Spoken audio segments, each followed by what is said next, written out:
माइकों का एक फायदा होता है, एक पेमेंट में 4 बार एक ही बात सुनने को मिलती है। ऐसी छुटपुट तालियां मत बजाओ, एक बार जरा ढंग से बजा के दिखाओ।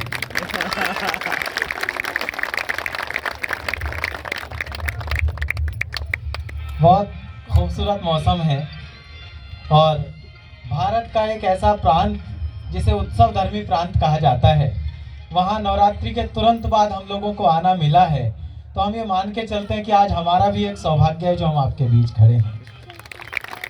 दीपक जी ने जितना लंबा परिचय हमारा दिया, दीपक जी इतना तो हम खुद अपने बारे में नहीं जानते। और मजे की बात यह है कि जितना हमारा परिचय था उतना हमारा काव्य पाठ नहीं होगा। तो यूं समझ लीजिए कि अंदर अंगूठी सोने की छोटी सी निकलेगी, बाहर गत्ता बहुत बड़ा चढ़ा दिया गया। तो अब हम असली सोने की अंगूठी की बात करते हैं। आप भी बैठ जाओ, अब हम कर लेंगे।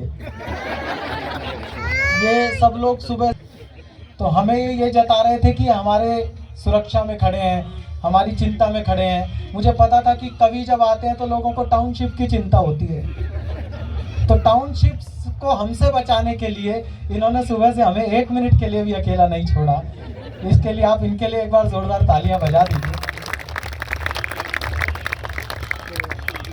मैं उस बड़ी सोच को प्रणाम करता हूं जिनकी तस्वीर अभी मैंने रिसेप्शन पे देखी। और एक बात आपसे कहना चाहता हूं, मैं अभी मंदिर होकर आया, राधा कृष्ण की मूर्ति देखी। एक पंक्ति से शुरू कर दूं तो मुझे सूचित करना कि मैं उन लोगों के बीच खड़ा हूं जो इस संवेदना को महसूस कर सकते हैं। सर, आज के दौर में जब लोग परिवार में व्यवसाय ढूंढते हैं, वहां आप लोगों ने व्यवसाय में परिवार ढूंढ रखा है।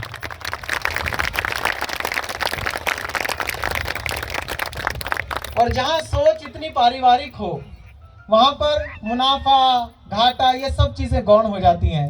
वहां सिर्फ एक ही चीज बचती है, वो होती है ऊर्जा, जो आपकी बहुत सकारात्मक है। मैं आप लोगों को कवियों की ओर से प्रणाम करता हूं। काफी सांस्कृतिक कार्यक्रम है। जो लोग कविता समझ सकते हैं वो सामने बैठे हैं, जो लोग कविता समझना चाहिए वो लोग उधर खेल रहे हैं। बच्चे इसलिए लाए गए हैं ताकि आज इन कवियों को भी पता चले कि बेटा कविता पढ़ने का मतलब क्या होता है।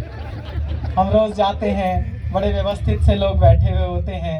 आज लगभग स्पोर्ट्स ग्राउंड के साथ में उधर खेलते हुए बच्चों के बीच में हमें खड़ा किया गया है। इधर समुद्र से बहती हुई हवा आ रही है। आज तुम्हारी कविता अगर इस हवा से बच जाए तो तुम कवियों को बधाई देता हूँ, वरना तो जैसा ईश्वर की इच्छा है। इन कवियों को मैंने समझा दिया जैन साहब कि ज्यादा लंबी कविता नहीं सुनानी। ये सब गुजरात के लोग हैं, गुजरात में काम कर रहे हैं। इन्हें पता है कि कम इन्वेस्ट करके ज्यादा निकाल लें, उसी को मुनाफा कहते हैं।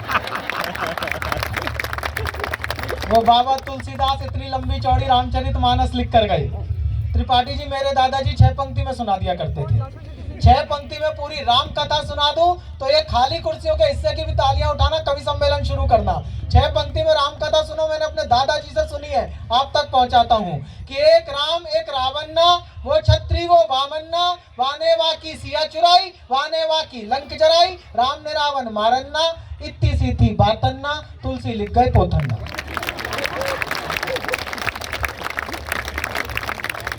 तो इतनी सी बातन्ना से काम चलना है।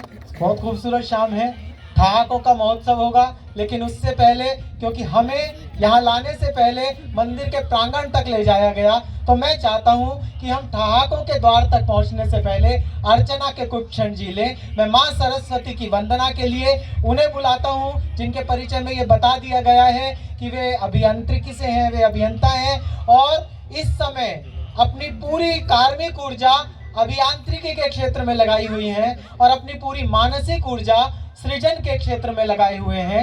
मैं मनीषा शुक्ला जी को आवाज देता हूं कि वे आए और आज इस प्रांगण में शब्दों की अर्चना करने के लिए मां सरस्वती के चरणों में शब्द पुष्प अर्पित करें। आप जोरदार तालियों के साथ सरस्वती वंदना के लिए बुलाएं मनीषा शुक्ला जी।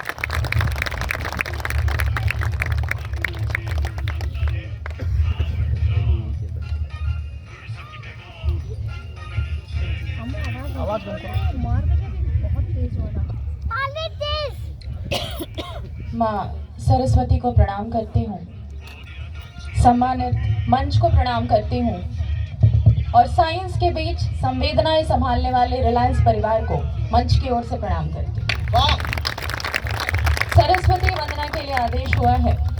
ज्यादातर कवि सम्मेलनों में ये केवल एक भूमिका होती है, एक औपचारिकता होती है। मेरा मन है कि आप लोग, क्योंकि राधा कृष्ण के मंदिर के प्रांगण में आपने अपना ये आशाना,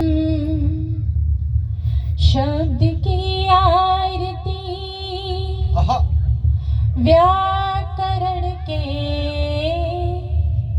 दे, शब्द की आरती व्याकरण के दे, नवरसों की गमक सर्जना के लिए। शब्द की आरती व्याकरण के दे, नवरसों की गमक सर्जना के लिए। शब्द की आरती।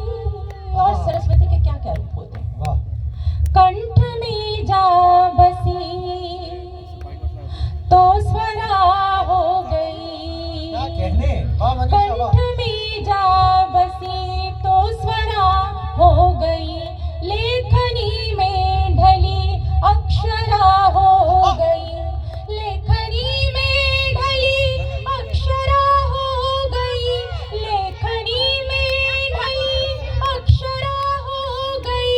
बुद्धि को छू लिया तो त्वरा हो गई, बुद्धि को छू लिया तो त्वरा हो गई। और शस्त्र ने शास्त्र से सीख कर रण के, शस्त्र ने शास्त्र से सीख कर रण के, नवरसों की गमक सर्जना के लिए। शब्द की आरती। और यहाँ मेरी बहनें बैठी हुई हैं। सरस्वती केवल लिखने पढ़ने का नाम नहीं, हर वो चीज जिसमें ज्ञान है, जिसमें कला है, वहाँ सरस्वती का वास होता है। ज्ञान में और कला में समाई हो तुम, ज्ञान में और कला में समाई हो तुम, लड़कियों की अनूठी कढ़ाई हो तुम, लड़कियों की अनूठी कढ़ाई हो तुम, लड़कियों की अनूठी कढ़ाई हो तुम, भोले बच्चों की विद्या पढ़ाई हो तुम, भोले बच्चों की विद्या पढ़ाई हो तुम। तुमने उपकार जग पर है अनगिन किए, तुमने उपकार जग पर है अनगिन किए, नवरसों की गमक सर्जना के लिए। शब्द की आरती व्याकरण के दे, नवरसों की गमक सर्जना के।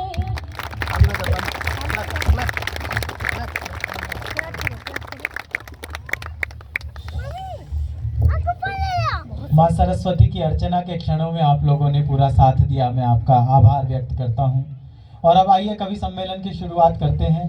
कवि सम्मेलन के प्रारंभ में एक बात आपको बता देना चाहता हूँ, कवि सम्मेलन कभी भी इसलिए नहीं कराया जाता कि हमें कविताएं सुनानी है और आपको कविताएं सुननी है। कवि सम्मेलन सिर्फ इसलिए कराया जाता है ताकि आपकी टाउनशिप में आपकी इज्जत बढ़ सके, आपका सम्मान बढ़ सके। मंच से कोई कवि कोई कविता सुनाए, कोई जुमला बोले, कोई बात कहे और आप सबसे पहले ताली बजा दो, तो आपके पड़ोसी के दिमाग में एक इम्प्रेशन जाता है कि यार ये मुझसे ज्यादा समझदार है, इसे मुझसे पहले समझ। अगले दिन जब आप टाउनशिप में निकलते हैं तो वो आगे से बढ़कर आपको राम राम करता है। इसलिए हमारी बात आपको समझ में आए या ना आए, अपना सम्मान बढ़ाते रहिए, बीच बीच में तालियां बजाते रहिए। और वैसे भी एक छोटी सी कथा और सुना देता हूँ, फिर आप जानो और आपका काम। ये हिमांशु भवंडर बैठे हैं, इन्होंने एक तोता पाला। ध्यान से सुनना, इस कथा पर कवि सम्मेलन का भविष्य निर्भर है। हिमांशु ने एक तोता पाला, तोता पाल के उसे धूप पानी देने के लिए बरामदे में लटकाना शुरू कर दिया। अब हास्य कवि का तोता कैसा हो सकता है सर? उसने राह चलतों से पंगा लेना शुरू किया। अगले दिन एक पंडित जी निकले, पंडित जी ने चोटी खड़ी कर रखी, त्रिपुंड लगा रखा, गले में रुद्राक्ष की माला, भगवा वस्त्र, पैर में खड़ाऊ, पूरा गेटअप देखा तो तोते को हंसी आ गई। पंडित ने पूछा, रे क्यों हंस रहा है? बोले यार तू बेवकूफ लग रहा है। पंडित जी ने सोचा तोते का मूड खराब होगा, बेचारे निकल गए। अगले दिन पंडित जी फिर निकले। तोते ने कहा आज भी तू बेवकूफ लग रहा है। अब पंडित जी ने हिमांशु बवंडर से शिकायत की। बोले हिमांशु जी, आप इतने बड़े कवि हो, देश विदेश में जाते हो, इतने सारे टेलीविजन शोज में आते हो, इतने पढ़े लिखे हो, आपने ये कैसा तोता पाल रखा है? ये राह चलतों को गालियां दे रहा है, मोहल्ले का माहौल खराब कर रहा है। इन्हें शर्मिंदगी महसूस हुई। इन्होंने तोते को बोला अगर तैने कल से किसी को गाली दी तो तेरी गर्दन मरोड़ दूंगा। अब अगले दिन का सीन है साहब, तोता लटका हुआ है। पंडित जी निकले, तोता चुप रहा। पंडित जी 4 कदम जाके मुड़े, तोता फिर भी चुप रहा। पंडित जी 8 कदम जाके मुड़े, तोता फिर भी चुप रहा। पंडित जी नुक्कड़ पे जाके खड़े हो गए। तोता बोला देख यार, समझ तो तू गए है।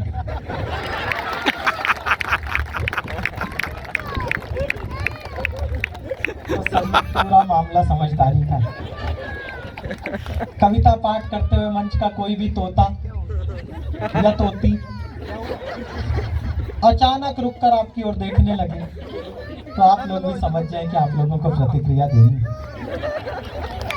क्योंकि चाणक्य ने कहा है कि बुराई इसलिए नहीं फैलती कि बुरे लोग ज्यादा बोलते हैं, बल्कि इसलिए फैलती है कि जब बुराई सड़क पर घटित हो रही होती है तो अच्छे लोग अपनी खिड़कियां बंद कर लेते हैं। मैं चाहता हूं जिस गुजरात ने इस पूरी दुनिया को गांधी देकर ये बताया कि विचार क्या होता है, उस गुजरात में किसी भी बात का समर्थन करने के लिए अड़ोस पड़ोस की शक्ल नहीं देखनी होगी। एक बार पूरा सदन जोरदार तालियों से बताए कि हम लोग उत्सव मनाने के लिए तैयार हैं। मैं पहले कवि को आपके बीच उतार, स्टेट को डबल फायदा मिलने की कोई गुंजाइश नहीं है। इसको कहते हैं संसाधनों का बिल्कुल संतुलित बंटवारा।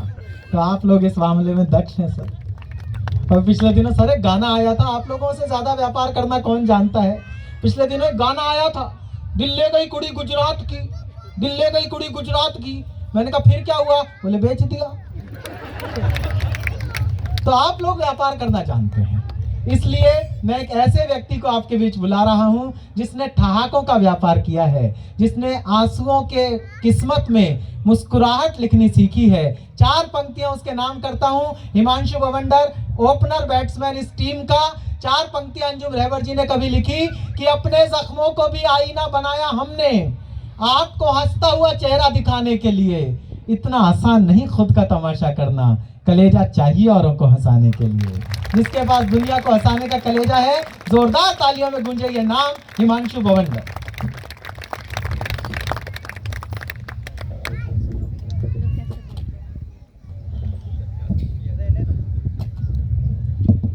रहने तो पहले यही करता था। हाँ, आज जमजा वरना बाद में भी यही करना पड़ेगा। मैं आप सब लोगों को प्रणाम करता हूँ। आप सब भाई बहुत अच्छे। सरदार जी, जब यहाँ पर पैसे देकर हमने 70-300 लेंस का जुगाड़ करा हुआ है, तो आप आपके छोटे से कैमरे से क्या रिकॉर्ड कर रहे हो? बैठ गई है। थोड़ा सा सर जागृत अवस्था में रहिए, उसको रख दीजिए। मोबाइल ऐसा घुसा है, मोबाइल एक ऐसा यंत्र है जो बात करने के लिए जिसका आविष्कार हुआ था। इंजीनियरों की बहुत तारीफ की गई है, ये भी वही की देन है। बाद में उसमें इतनी इंजीनियरिंग लगाई कि आज हम बात छोड़कर सबसे ज्यादा दूसरा काम करते हैं उसमें। वाह वाह। मैं आपको प्रणाम करता हूँ, आपकी भव्य और गरिमामय उपस्थिति को प्रणाम करता हूँ। सरस्वती वंदना से ये कार्यक्रम चालू हुआ। वैशाली दीदी ने बहुत अच्छी सरस्वती वंदना की। मैं भी पहले बहुत अच्छा गाता था। अच्छा, जब मेरी पहली बार शादी हुई, पहली बार? बहुत अच्छे। बहुत से लोगों की 4-5 बार होती है और बहुत से लोगों की हो ही नहीं रही। किस्मत है अपनी अपनी। जब मेरी पहली बार शादी हुई, मैंने मेरी शादी में महिला संगीत में गाना गाया।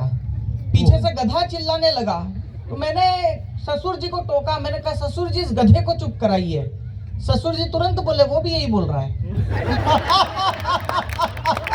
तालियां आप लोगों की कमजोर है, वो भी यही बोल रहे हैं। हम तालियों से चलने वाले। तो मैं अभी गा कहाँ रहा हूँ? चिराग भैया, आप गलत फहमी में मत रहना। मैं गाने के बहुत ज्यादा पैसे लेता हूँ, ये लोग अफोर्ड नहीं कर पाएंगे। बहुत अच्छे, बहुत अच्छे। अगर ये अफोर्ड नहीं कर पाएंगे तो तुम मत ही गा फिर। हाँ, मैं आपको सही बात बता रहा हूँ, स्थितियाँ परिस्थितियाँ बहुत अच्छा है दीपक जी, और इनका मैनेजमेंट बहुत अच्छा है। और गुजरातियों का मैनेजमेंट तो भले ही आप किसी भी प्रांत से गुजरात में आ गए हो, गुजरात का मैनेजमेंट सीख ही गए होंगे। गुजरात का मैनेजमेंट देख लो आप, कम बजट और अच्छा कवि सम्मेलन।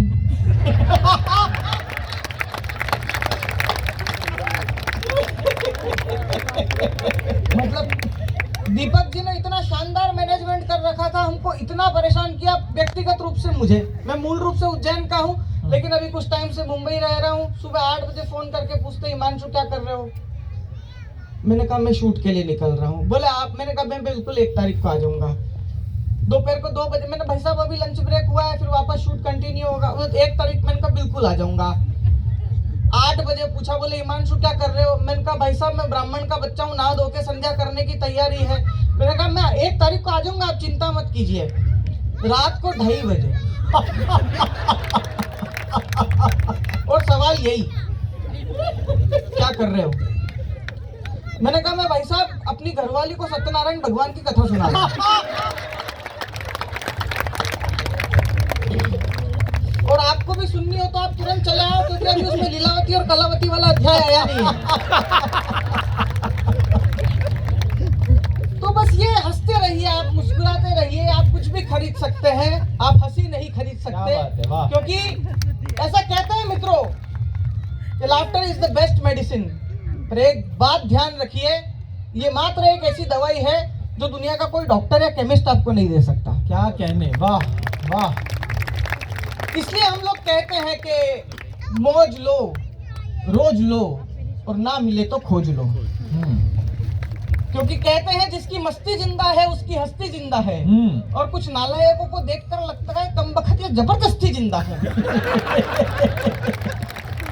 इतने भी घोर उदासी किस काम की? आप मेरे को बताइए, आप मस्त रहिए।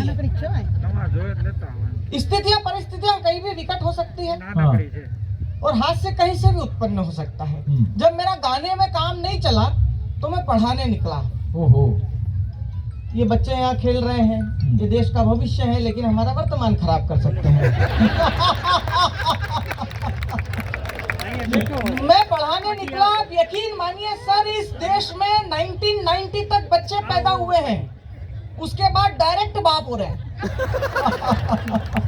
ये ऐसे ऐसे जवाब देते हैं आपको। मैंने एक बच्चे को दूसरी कक्षा को संबोधित करते हुए कहा कि मैंने कहा बच्चे खड़े हो जाओ, आप बड़े होके क्या बनना चाहोगे? उसने तुरंत बोले सर कुछ नहीं। मैंने कहा पॉलिटिशियन बनेगा। हाँ। दूसरे से पूछा, मैंने कहा तू?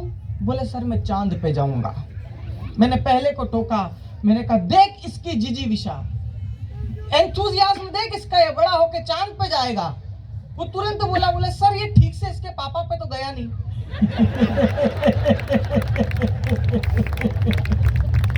ये ऐसे जवाब देते हैं बच्चे।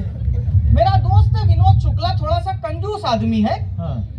भैया वो अपने बच्चे को ले गया घुमाने। उसके बच्चे ने कहा कि पापा पपीता दिला दो। बोले बेटा पपीता कहाँ, ये पपीती है, पपीते अपने गांव में होते हैं। थोड़ी आगे गया, बोले पापा केला ही दिला दो। बोले केली है, केले अपने गांव में होते हैं। और थोड़ी आगे गया, बोले पापा अंगूर दिला दो। बोले अंगूर नहीं, अंगूरी है, अंगूर अपने गांव में होते हैं। घर आया, सहज भाव से माँ ने पूछ लिया बेटा क्या दिलाया पापा ने? बोले काहे का पापा, पापी है। बहुत अच्छे मानते, पापा अपने गांव में होते हैं। अच्छा मैं आपको बता रहा हूँ, इन बच्चों से नहीं उलझ सकते ना, सवाल ही नहीं उठता। यही विनोद शुक्ला का लड़का टीवी देख रहा था, तो उसकी दादी ने, विनोद की मम्मी ने कहा दिन भर नालायक टीवी देखता है, चल कुछ बातें करते हैं। बोले दादी क्या बातें करें हम, ले देखे 6 के 6 है घर में, किससे और कितनी बात करें? बोले कैसे? बोले एक आप, एक मैं, एक पापा, एक मम्मी, एक दीदी और एक बिल्ली। बोले कोई बात नहीं बेटा, कल तेरे पिताजी से कहूंगी तो वो एक डॉगी लेके आएंगे, हम साथ हो जाएंगे। बोले डॉगी इस बिल्ली को मार देगा, हम फिर 6। बोले कोई बात नहीं बेटा, कल को तेरी शादी होगी, तेरी घरवाली आएगी तो हम साथ हो जाएंगे, दीदी की विदाई हो जाएगी, हम फिर 6। बोले कोई बात नहीं बेटा, तेरी शादी होगी, तेरे भी बाल गोपाल होंगे, तेरे आंगन में किलकारियां गूंजेगी, हम फिर साथ हो जाएंगे। बोले हाँ फिर तुम निकल लोगी।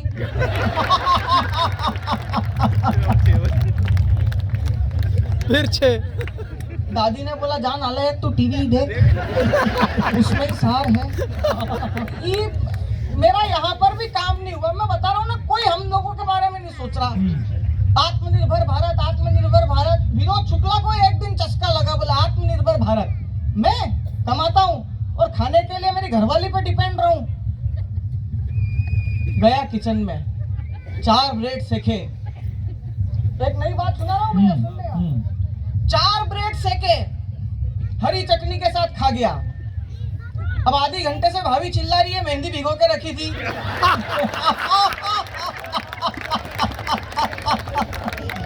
हरी चटनी, कर लो आत्मनिर्भर भारत।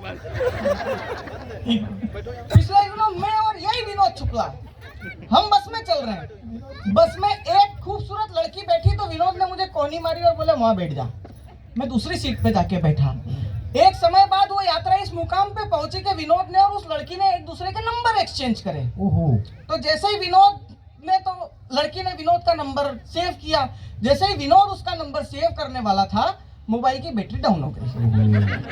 उसने मेरी तरफ देखा, मेरे जैकेट में लगे हुए पेन की तरफ देखा। मैंने पेन निकाला और खिड़की से बाहर। बोले ये क्या था? मैंने कहा ना खाऊंगा ना खाने दूंगा। हमारे पास स्कीम नहीं है ढंग की। मैं पर्यावरण विभाग में नौकरी करने गया, ये देखा मैंने प्लांटेशन, यहाँ पर प्रकृति इतनी मेहरबान है। और मैं जाकर के बताऊंगा हर जगह के, जब जामनगर में रिलायंस की टाउनशिप में इतनी ग्रीनरी मेंटेन की जा सकती है तो विश्व में कहीं भी की जा सकती है। क्या बात है। सर मैं आपको हकीकत बात बताऊं, मैं पर्यावरण विभाग में गया सरदार जी।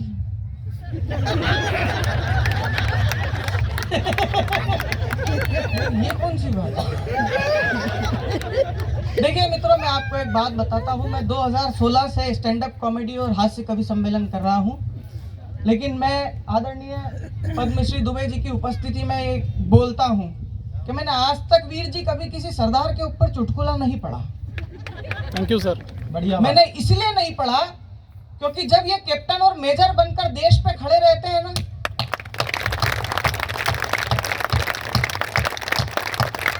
तो किसी की हिम्मत नहीं होती कि भारत माता की आंचल की तरफ देखे। क्या बात है, वाह वाह। ये भले कनाडा में हो, ये न्यूयॉर्क में हो, यॉर्कलैंड में हो, ये सिडनी में हो, इन्होंने पूरे विश्व में एक प्रकल्प ले रखा है कि जहां भी एक भी गुरुद्वारा है उस शहर में कोई भूखा नहीं रहे। क्या कहने, वाह। और जब ये गुरु परंपरा के बाशिंदे अपनी पूरी पराकाष्ठा पर आते हैं तो 10 साल डॉक्टर मनमोहन सिंह बनकर इस देश के सर्वोच्च पद पर आसीन होकर 10 साल तक इस देश का प्रतिनिधित्व करते हैं। मैं प्रणाम करता हूँ वीर जी आपको। अच्छा, जैसा जैसा आपने कागज पे लिख के दिया था वैसा वैसा पूरा बोल दिया।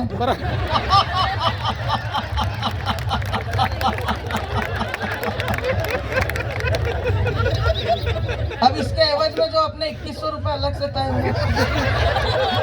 तालियां आप लोगों की कमजोर है। अगर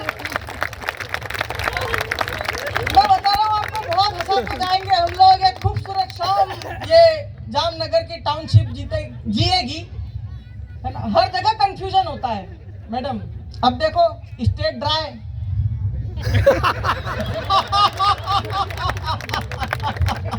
वो शहर का नाम जाम। अच्छा, मैं तो ये सोचकर भी खुश हो रहा हूँ कि जब बाहर के ट्रैफिक रूल्स यहाँ अलाउड नहीं है तो बाकी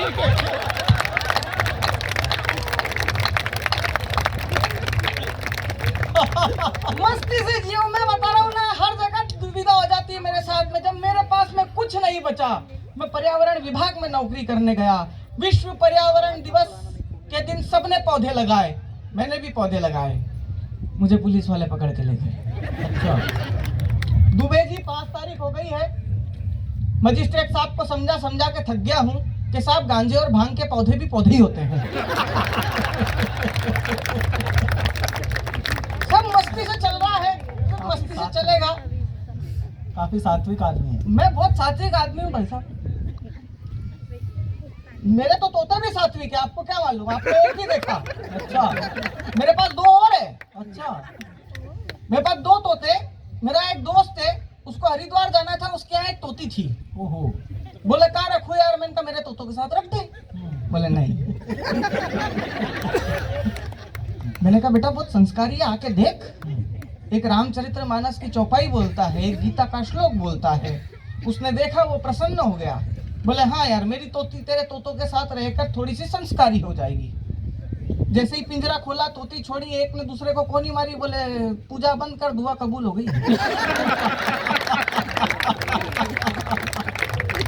हमारे देश में जानवर नहीं सुधर रहे।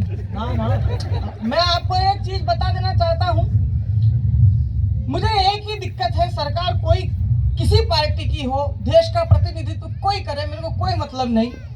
मैं सिर्फ एक चीज चाहता हूँ कि संसद में या समाज में हम पुरुषों के लिए भी कुछ हो। हाँ, जो नहीं है। उधर भाभी जी मुंडी हिला रही है। इतनी सारी महिलाएं, मैं खुश हो रहा हूँ कि इतनी सारी महिलाएं मुझे सुन रही है। मतलब जो महिला घर में अपने पति की नहीं सुने, वो यहाँ पे दूसरे के पति की सुन रही, कितनी बड़ी बात है। दीवारों पर एक नारा लिखा है, बेटी बचाओ। बोतल दे। मैं क्यों बचाओ? हम लड़के नर्मदा जी की बाढ़ में बह के आए हैं। हमको YouTube से डाउनलोड करा घर वालों ने, क्या करा? मेरी छाती पे सांप लौटते यार, हम लड़कों के साथ इतना अत्याचार होता है समाज में। वो नारा आगे ले गए, बेटी पढ़ाओ। मैंने कहा क्यों पढ़ाओ? तो वैशाली दीदी मेरे को डांटा, बोले देख फालतू बातें मत किया कर, ये इंजीनियर ये डांट सकते हैं और इंजीनियर कुछ भी कर सकते हैं। और मुझे तो याद है 3 इंजीनियर मरे, नरक में गए। इंजीनियर थे तो दूसरा ऑप्शन था नहीं। सबसे ज्यादा इंजीनियर ताली बजा रही है। मतलब देखो, इनको भी पता है इनकी टीआरपी क्या है। और नरक में गए, दरवाजा तोड़ दिया। चित्रगुप्त महाराज बोले ये क्या करा? बोले सर हम 3 बड़े देश के इंजीनियर हैं, हम सुधारेंगे। बोले एस्टीमेट दो। अमेरिका के इंजीनियर ने एस्टीमेट दिया। बोले सर देखिए पैसे लगेंगे 6000, 2000 की लेबर, 2000 का मटेरियल, 2000 मेरे। पाकिस्तानी खड़ा था, बोले सर 12000 लगेंगे, 4 की लेबर, 4 का मटेरियल, 4 मेरे। बोले ठीक है। अपना घनश्याम खड़ा था हिंदुस्तान का, बोले सर 32000। बोले कैसे? अब मजे लीजिएगा। बोले देखो सर पहले 10 तो आपके।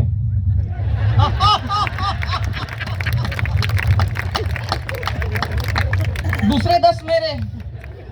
कितने हुए? 20, बचे 12। पाकिस्तानी को कॉन्ट्रैक्ट देंगे, खुद ब खुद काम करेगा, अपन क्या के लिए टेंशन लो यार। पिछले दिनों एक प्लेन उड़ा। उड़ने से पहले पायलट ने अनाउंस किया, बोले आपको जानकर अत्यंत हर्ष होगा कि यहाँ पर इस प्लेन में जितनी फैकल्टीज बैठी है, उनको जानकर ये हर्ष होगा कि ये प्लेन आपके कॉलेज के छात्रों ने बनाया है। एक मास्टर उतर गया, क्योंकि उनको मालूम था। प्रिंसिपल साहब नहीं उतरे। पायलट ने आके बोला, बोले सर आपको कॉन्फिडेंस है अपने बच्चों की मेहनत पर? बोले नहीं, मेरे को कॉन्फिडेंस है, स्टार्ट ही नहीं होगा।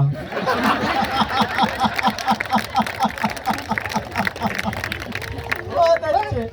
मैं बता रहा हूँ, हम लोगों ने क्या बिगाड़ा? हम लड़कों के साथ में इतना अत्याचार होता है सर। मैंने कहा बेटी पढ़ाओ, क्यों पढ़ाओ? तो मनीषा दीदी ने मेरे को डांटा, आकांक्षा जी, और इन्होंने कहा हिमांशु बदतमीजी मत किया करो।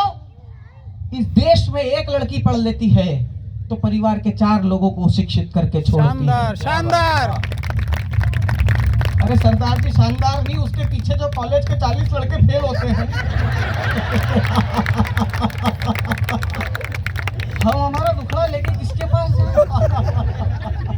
हर जगह समाज में इतना अत्याचार होता है ना हमारे ऊपर। अच्छा बच्चा पैदा होता है ना, जब से हमारे साथ अत्याचार होता है। अच्छा हाँ, आप देखो किसी के घर पे लड़की का जन्म होता है तो फोन करके बधाई देते हैं। हाँ महेश बेटा बधाई हो, तेरे घर लक्ष्मी आई है। आपने कभी सोचा या सुना किसी ने फोन करके बधाई दी हो कि महेश बधाई हो, तेरे घर पे भीरू महाराज ने उतार लिया है? बहुत सारी बातें होती है कवि सम्मेलनों के मंच से भी। क्या समझते हो आप महिलाओं को? महिलाएं दुर्गावती बनी, महिलाएं कर्णावती बनी, महिलाएं झांसी की रानी लक्ष्मीबाई बनी, महिला हाड़ी रानी बनी। ये सब पुरानी बातें हैं। आज तो पुरुष ही ज्यादा शक्तिशाली है। अच्छा एक एग्जाम्पल अगर आपको दे दूं तो एक हाहा हुती ठहाका और तालियों का महोत्सव कर दीजिएगा, और पुरुष तो कर ही दीजिएगा, नहीं तो मैं समझ जाऊंगा कि आप लोग। पुरुषों से प्यार नहीं करते पुरुष होकर भी। मित्रों, जब भी कोई पुरुष सलून से दाढ़ी कटिंग बनवा कर आता है तो घर आते ही सबसे पहले नहाता है किसी महिला में ताकत? तालियां आपकी कमजोर रह गई, कोई नहीं करेगा। लेकिन हमारे साथ अत्याचार होता है। जैन साहब, पढ़ाई जाने वाली पहली कविता से मुझे आपत्ति है, मछली जल की रानी है। नहीं, मछली क्यों? ध्यान से देखो, तालाब में उसमें केकड़े, झींगे, मगरमच्छ, कछुए, मेंढक सब मिलेंगे। ये मछली जल की रानी है। हर जगह हमारे साथ अत्याचार और भेदभाव होता है। फोटोग्राफर लोग, ये हमारे साथ में प्रेस रिपोर्टर्स, ये इतना ज्यादा भेदभाव करते हैं जिसकी कोई हद नहीं।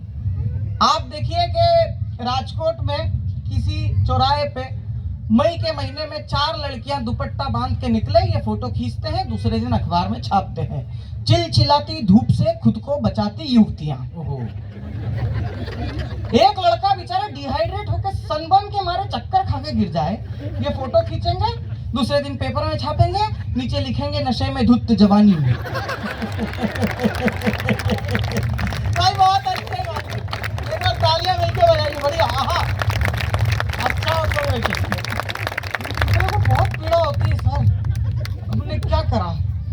और हम सब पुरुषों की स्थिति एक जैसी है। पुरुष मतलब क्या? सादा जीवन, उच्च विचार। अच्छा डॉक्टर साहब, ऑब्जर्वेशन देखिए, पुरुष मतलब क्या? सादा जीवन, उच्च विचार।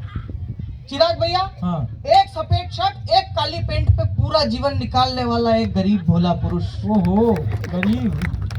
उसके अलावा उसको कुछ भी नहीं चाहिए। मतलब गलती से अगर शैम्पू की जगह कंडीशनर लगा ले तो रात भर टेंशन, मेरे एक्सपायर था यार, झाग नहीं आए। एक सफेद शर्ट, एक काली पैंट, इसके अलावा कुछ नहीं। महिलाओं के ब्लाउज में इतनी वैरायटी होती है, मतलब वो दर्जी बेचारा सहन करता नहीं तो वो मानसिक प्रताड़ना का केस दर्ज कर सकता है। उसके प्राण पी जाती। भाई साहब देखिए, ये टुक्की वाला होना चाहिए, ये प्रिंसेस वाला होना चाहिए, ये गोल गले का होना चाहिए, ये स्लीवलेस, ये दिल की डिजाइन का लटकन यहाँ तक चाहिए। कहाँ तक? यहाँ तक। मैंने वो आंटी से बोला, मैंने कहा देखिए आंटी, 66 रनिंग है और लटकन चाहिए यहाँ तक। ये गलती से पाँव में उलझी ना तो आपकी फोटो लटक जाएगी दीवार पे।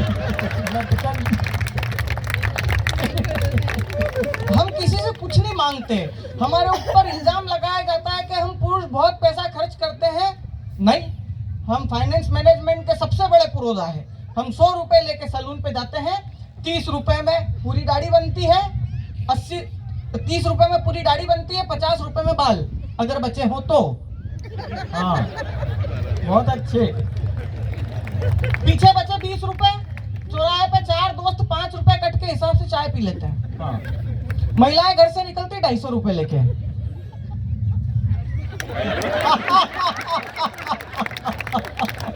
और मैं तो इतना इकोनॉमिकल चलता हूँ। पिछले दिनों लॉकडाउन के पहले मैं और चिराग भैया हम लोग बेंगलोर कवि सम्मेलन में गए थे, तो हमने सोचा कि थोड़ी सी ट्रिमिंग करा ली जाए। सलून में पाँव अंदर रख के बाहर कर लिया।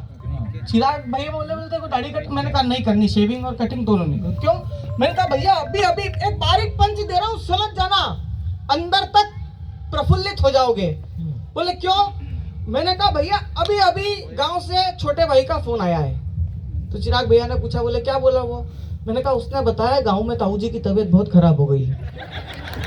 बहुत अच्छे। मैंने कहा चिराग भैया 15-20 दिन रुकी जाओ। उधर से खबर आ गई, 6 महीने अपने को इस काम में 1 रुपया लगाने की जरूरत नहीं पड़ेगी। हम इतने इकोनॉमिकल चलते हैं। इकोनॉमिकल, बिल्कुल। और दीपक जी, कवि सम्मेलन करवाते रहिए कीजिए, क्योंकि आपको इससे है ना नई नई जानकारी मिलेगी। अच्छा, एक जानकारी मैं देता हूँ आप लोगों को। मैं आपको हकीकत बात बता रहा हूँ कि आपके 32 साल के वैवाहिक जीवन में जो आपको नहीं पता होगा, मैं आपको आने वाले 12 मिनट में बता दूंगा। हाँ। बाबा रामदेव से बड़ी योगाचारिणी होती है वो महिला जो थ्रेडिंग करती है। वो एक हाथ में गट्टी पकड़ती जिसमें थ्रेडिंग का धागा होता है, दूसरा हाथ वायु मुद्रा में ऐसे, वायु मुद्रा। तीसरा जो छोर होता है वो दोनों दांतों के बीच में है, और इसके बाद जो कपालभाति चालू होती है। जिंदाबाद। अच्छा, उसके टैलेंट और परफॉर्मेंस में बिल्कुल कमी नहीं है। वो थ्रेडिंग, गुप्ता भाई भी बड़े जल्दी, अरे तेरा सत्यानाश है या तो तेरा काम करो गुप्ता भाई। हम लोग बहुत बोले हैं हम। ओहो, मेरे को रोना आता है। पुरुष कितना भोला है, एक एग्जांपल और देता हूँ। इस संसार में कोई भी पत्नी अपने पति की बहन यानी ननन से प्यार नहीं कर सकती, एक पुरुष ही होता है।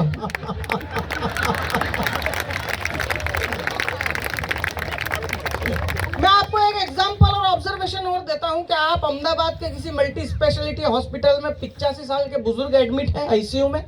उन्होंने सब कुछ छोड़ दिया, खाना पीना छोड़ दिया, रिश्ते पहचानना छोड़ दिए, चेतना छोड़ दी। कोई आता है जगाता है, बोलता है ताऊ जी, तो ताऊ जी नहीं जागते। कोई आता है जगाता है चाचा जी नहीं जागते, मौसा जी नहीं जागते। कान में एक आवाज पड़ती है, जिया जी। ओ जिया जी। मृत पड़े शरीर में प्राणों का संचार होना। धीरे धीरे आंखें खुलती है। कौन? सरला? हाँ जी। वीरपुर वाली सरला? हाँ जी। जिस आदमी को 4 दिन पहले रिश्ते याद नहीं थे, हाय हाय, शहर तक याद आ जाते। लेकिन चिराग भैया, हमारे साथ में हर जगह अत्याचार होता है। और सबसे ज्यादा अत्याचार कौन करता है पता है मनीषा जी? सबसे ज्यादा अत्याचार करते हैं एडवर्टीजमेंट इंडस्ट्री वाले। सुनहरा बदन, हल्दी चंद, तुमको किसने बोला हम लड़कों को साबुन की जरूरत नहीं पड़ती नहाने के लिए? जितने सारे विज्ञापन सब महिलाओं से रिलेटेड, अगरबत्ती बेच रहे हैं महिलाओं के द्वारा, परफ्यूम, डिओडेंट, टल्कम पाउडर, बच्चों के डायपर तक महिला द्वारा। हम पुरुषों के लिए कौन से विज्ञापन है टीवी पे? एक अधेड़ उम्र के इतनी मोटी तोंद लेके आधे गंजे अंकल स्क्रीन पे आएंगे। इनो काम शुरू सिर्फ 6 सेकंड में।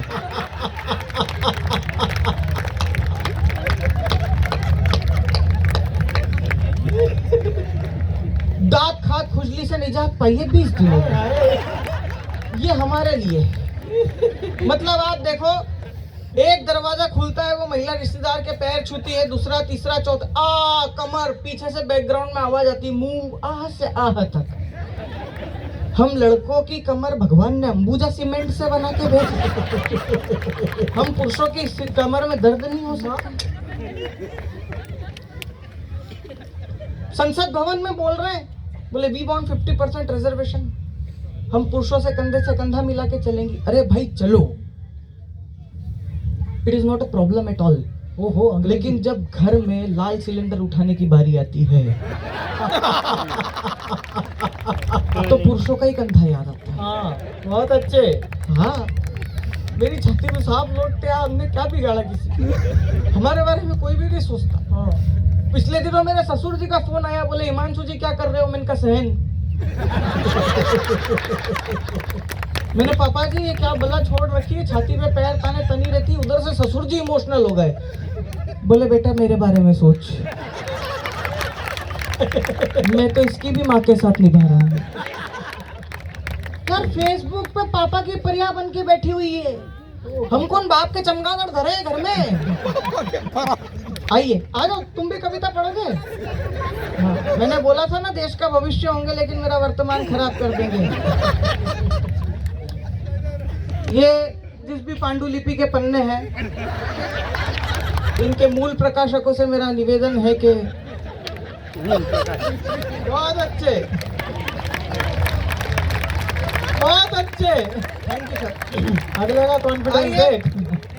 अब भाई साहब ये मैं बोल रहा हूँ ना, बाप ही पैदा हो रहे, कुछ नहीं कर सकते इनका। हाँ, हिमांशु वो मेकअप वाला। हाँ, मैं बता रहा हूँ आपको, मैं महिलाओं की कितनी बुराई कर लूं, लेकिन मैं एक बात जानता हूँ, क्योंकि मैं खुद बुराई नहीं है ये सब।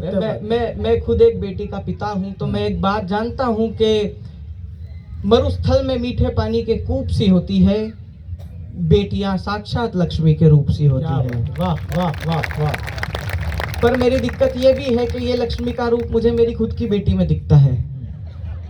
मेरे ससुर की बेटी में तो भवानी नजर आती है। वो पिछले दिनों मैं घर गया, 12-15 दिन के कवि सम्मेलन के बाद से आपके घर पे आपको खाना परोसा जाता है, मेरे यहाँ डाला जाता है। मैं जैसे ही घर गया, मेरी घरवाली ने मेरे को खाना दिया। मैंने कहा सूखी रोटी है, इस पे घी लगा दे। बोले जैसी है वैसी खा लो। मुझे गुस्सा आया, मेरे हाथ में मोबाइल था, मोबाइल फेंक के मारा। उसके हाथ में बेलन था। बहुत अच्छे। उसने बेलन फेंक के मारा, सिर सूज गया मेरा। वैशाली दीदी मुझसे मिले, बोले हिमांशु ये क्या हुआ? मैंने कहा आपकी बहू रानी ने सिर पे बेलन फेंक के मारा, सिर सूज गया है मेरा। तो ये तुरंत बोले इस पे घी लगा।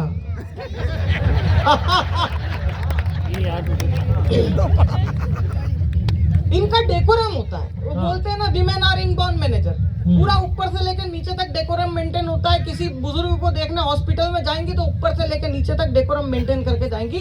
कुमकुम चंदन रोली सुरमा सिंदूर लाली, माथे की बिंदिया, पाँव की बिछिया, मेहंदी से रचकर पाँव में मावा, lipstick, lip lock, lip pencil, eyeliner, eyeshiner, mascara mascara, fashion का टेंशन लेकर हो जाएंगी secure. Waxing, bleaching, threading, pedicure, manicure. और उसके बाद पड़ोसन से बोल रही होती है सक्सेना भाभी जल्दी जल्दी में तैयार नहीं हुई। मैंने कहा जगदम्बा ये क्या था फिर? दीपक जी पुरुषों का भोलापन देखो कि अगर मान लीजिए डॉक्टर दुबे साहब मुझसे कहे कि हिमांशु हाँ नीलेश की शादी में चलना है, चलिए। इससे ज्यादा कुछ नहीं। मैं आपको 2-3 छंद सुना करके अपना स्थान ग्रहण करता हूँ। एक बड़ी समृद्ध टीम मेरे पीछे है। अगर आपको लगता है कि कवि सम्मेलन का आगाज अच्छा हुआ है तो एक बार आप आपकी तालियों से हमारे कवियों को और पूरी टीम को बहुत अच्छे आश्वासन दें।